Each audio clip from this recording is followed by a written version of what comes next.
Tom, and I believe I'm live at the moment. Yesterday I uploaded a video. The audio on it was a bit poor because it picked up a lot of background noise, and hence this current reflection, which is occasioned, as you may well have inferred from the title, by the still more or less recent release of Chat GPT version 3.5, as I think that's it. And all the conversation, the hubbub around that, and the manner in which artificial intelligence or AI has been figuring and is figuring in public discourse. And all of this kind of talk actually elicits a great sense of apprehension in my person. Uh, in part because, well, in a very large part because of the nature of the language itself, and as a way of sort of sliding into this reflection, preparing for it, as I mentioned on the video that I uploaded yesterday, uh, I re-familiarize myself with the etymology of the word robot, which is of comparatively recent provenance in the English language. It comes into the lexicon around 1920. And the reason we can locate it with a measure of specificity is because it's a sort of neologism that we borrow from Czech play by this individual, Karol Capek. That's Capek. In Rossum's Universal Robots, or RUR, is the play. I believe it was published in 1920-21, or the translation was, I think, in 1920-21. And actually, in 1923, there was a performance in New York. So this is actually sort of a centennial year for the entrance of that play and its warnings about robotic technology. Uh, was well received at the time. But in any event, that's where we get the word robot. Might have actually been coined by Karol Capek's brother Joseph. They collaborated. And I think Joseph Capek had some short story or short stories. The Czech word is robotnik, I believe. But if you trace it back from there, it comes from the words for drudgery, forced toil, and ultimately for the old Slavonic word for slave, which is interestingly connected also to the notion of orphanage.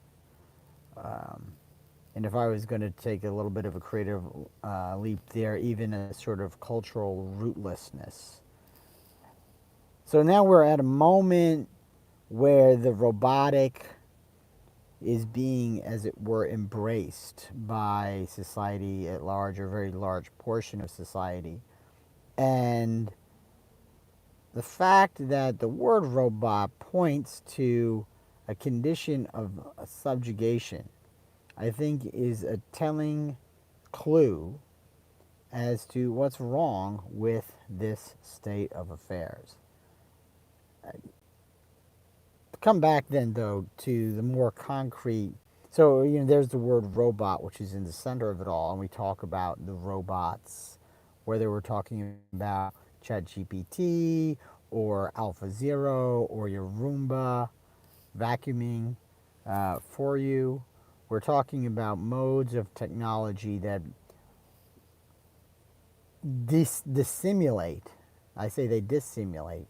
They dissemble. They dissemble as exhibiting a kind of agency. But that is precisely what it is. It's a dissembling. It's an illusion. An illusion which can be dispelled relatively easily by simply looking into the structure of what's happening mechanically with computers, with robotic technologies. Um, what you have is essentially very sophisticated abaci or abacuses, or it's little more than a sophisticated abacus. It's extraordinary what you can do when you know how to set some abacuses together or abaci together in a clever way to yield certain results. But at the end of the day, it's still ultimately a merely mechanistic affair.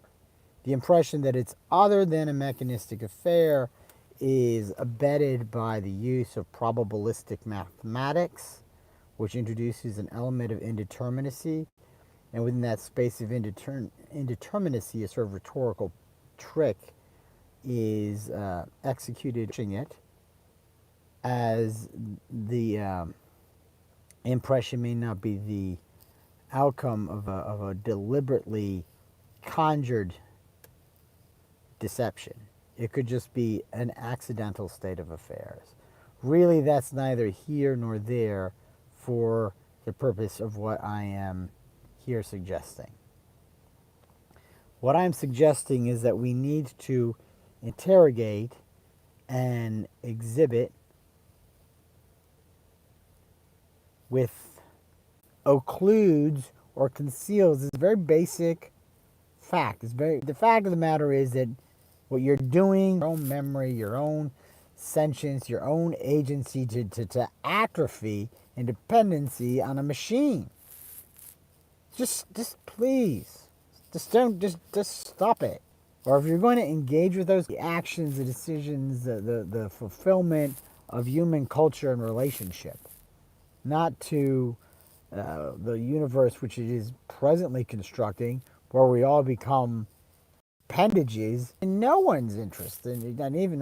So those are my 2 cents, as it were, to put out there, and let's just remember that we don't need machines to understand the world, and no machine, by the way, can really understand